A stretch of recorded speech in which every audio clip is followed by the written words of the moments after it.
You wouldn't expect to find some of South America's smallest species in England, but in the University of Nottingham's Life Science Department, they are the subject of scientific research.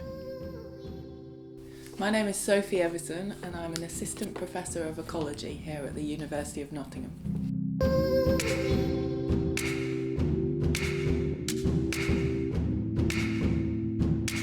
So I did an undergraduate degree in biology at the University of Birmingham, and then I was really interested in insects in general as a result of the modules that I took during my biology degree, and that inspired me to do a master's in entomology, applied entomology. And during that master's course we had a module about social insects and social evolution, and I thought it was really fascinating, and it inspired me to want to keep working in that area and researching it, so I did a PhD on ants. My PhD also took me to South America to study leafcutter ants as well, because we were trying to look at foraging efficiency in different species as well to understand those processes. So I got a kind of general overview of foraging dynamics in ants.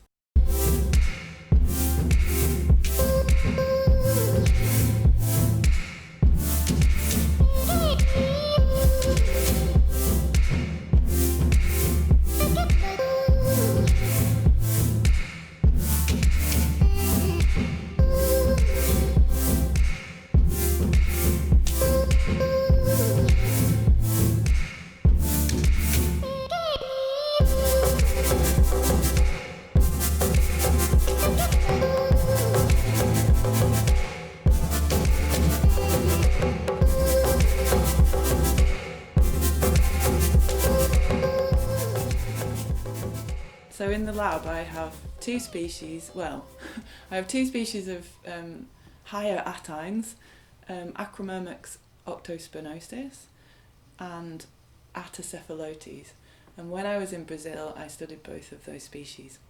Leafcutter ants are absolutely fascinating because they have lots of different aspects of their colony kind of makeup that make them really efficient at processing food. So they have really massive colonies. They grow a fungus so that they don't actually eat the leaves. They forage for leaves and they feed these leaves to a fungus that they're in a symbiotic relationship with, and then their larvae eat the fungus, and that's their source of protein. They have lots of different sized workers that are specialised for different roles within the colony. So generally the smaller ones work within the fungus garden, looking after the brood and the queen.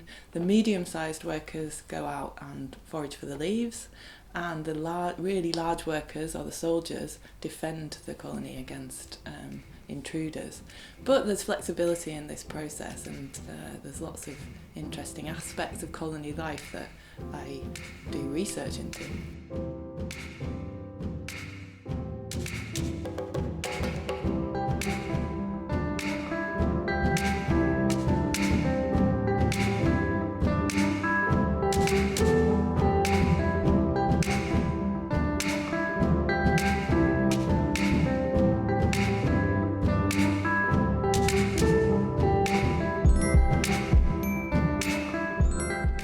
Teaching is a big part of my job, and I really enjoy interacting with students and basically giving them information that they might not already have, which is a big part of what university is about.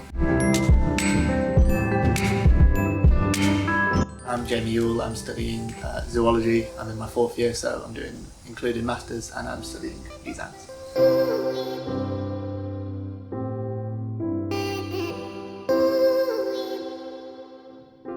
Jamie is interested in nitrogen assimilation by the colony. So it's recently been discovered that the fungus garden hosts a symbiotic bacteria that fixes nitrogen, and he is interested in how that relates to colony productivity. So colonies who grow faster or are more efficient or less efficient at processing their food, or that have different preferences for different food types, that might change the nitrogen assimilation process. So he's trying to understand that. I like being in a lab, it feels quite cool. I like looking after the ants. I quite like when things go wrong. It feels like I'm always the one putting out fires, but yeah, I'm enjoying it, enjoying the freedom of it.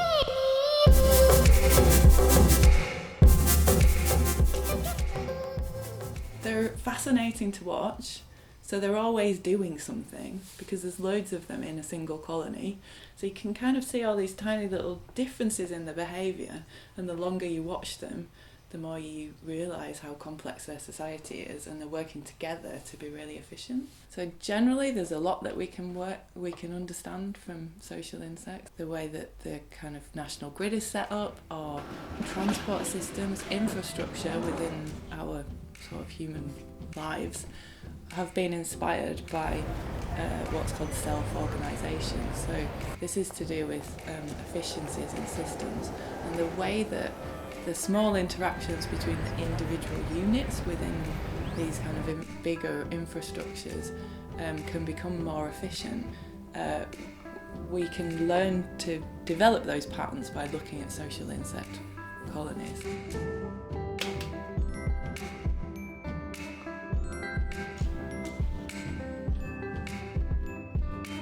As the lights go out in the lab, life carries on. Not only for the leafcutter ants, but for us too. Future research carried out on these fascinating creatures will not only enlighten us about their behaviour, but also our own.